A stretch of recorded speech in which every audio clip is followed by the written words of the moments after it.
Hello everyone. Working a late night again today after I got off work, so like my curlies. These Stanley planes are awesome when you get them set up right. You have these little tiny chips, and then you have hair curls, and you have the thicker, bigger ones once you get it set up right. Anyway, you're probably wondering why there's so many there, because I'm making parting beads. These things. All the way around.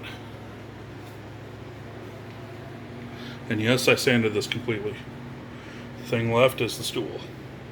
And of course, just finished stripping by heat, stripping the white off that window. Now, I don't know, since we have the storm in here, it's kind of a throw out. I'll probably end up stripping a majority of it in here because it's just easier to get to than it is outside on the ground on a ladder trying to do it. But I don't want to paint it in here. And the reason is because the chemicals that I end up using for paint are pretty noxious. So you have turpentine and the flood stuff, which is pretty stinky. Then you have the primer, which is pretty stinky, and then you have the paint, which isn't so bad. But really, it's a pretty involved process, and it would make the whole house really stink horrid. So I'll end up doing this on the outside, but I just want to strip it on the inside and make sure that I can get it done. And then worry about the rest later. I'll get, like up here. That'll be easier for me to get up, on this side. Anyway, also you're wondering all the yellow stuff. Was going to try PVC stuff, but obviously you can't do 2-inch PVC pipes in there, so no big loss. I can take it back, but there's my big glob at the top. I'll cut some of that off. But this seals up all the joints and everything. In the last video you saw the cutouts there, they're kind of still there. And of course the top part, I forgot to put something up there to keep it up there. That's why you see all the towels and stuff. Because it fell down and just kind of blobbed everywhere down there. So I'll cut that out. Guess I won't be putting any piece of wood in there, because I kind of did it on both. But I'll sand some of this down so that the weights don't get caught on it and make for a crappy window deal. The top part there is just empty space. There's nothing that goes up there, so that's why that got filled in like it did. And with those PVC tubes, I was hoping to be able to put 2 of them in there to fill it up like that, so it could really insulate in here. But this is the next best thing, sealing all the drafts, including all the nail holes. That's why you see all these little puffs out in the middle of nowhere, because they're for nail holes.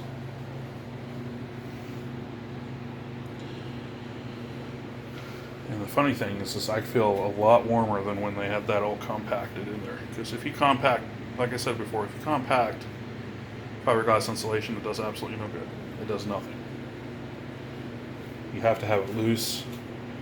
That's why they say stack it, 18, 20 inches in your attic. Because it needs to be loose and layered like that versus going through and cramming it into spaces, because that just never works.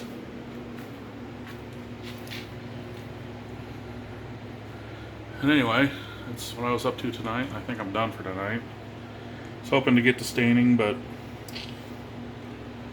I don't think so.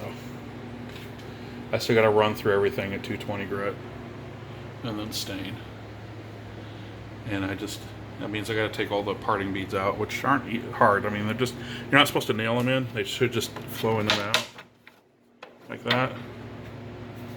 I think on these they're pretty tight. I think may end up nailing the bottom of that one because I narrowed it out too much. But if you cut these down just right, I mean, they'll fit perfect in there. It just has to be just a little bit, and then you just tap them in with a hammer and you're golden. The way you pull these out is you take the lower sash out, and then you lower the top sash all the way down to the bottom, and then you grab up here at the top, and then you can pull them out and get them out of there so you can get the top sash out. You can usually leave 2 of the 3 parting beads. So you have the two side ones, and you have the top one, and usually you can leave the top one in one of the sides when you remove a window. So you don't necessarily have to remove both side ones and all that other stuff. You just need to remove one, and then you can pivot the window out and get to the pull or the weight cords and everything. I know that's not the name for it. I'm tired. Anyway,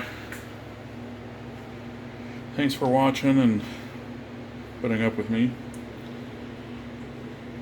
I could really use some likes and things like that, just to say that I'm not just wasting my time here. Hopefully I'm teaching people, what to look for and how to go about it. And also keeping family updated. That's a good thing too. Anyway, thanks for watching. Rate, comment, and subscribe. Those beautiful parting beads.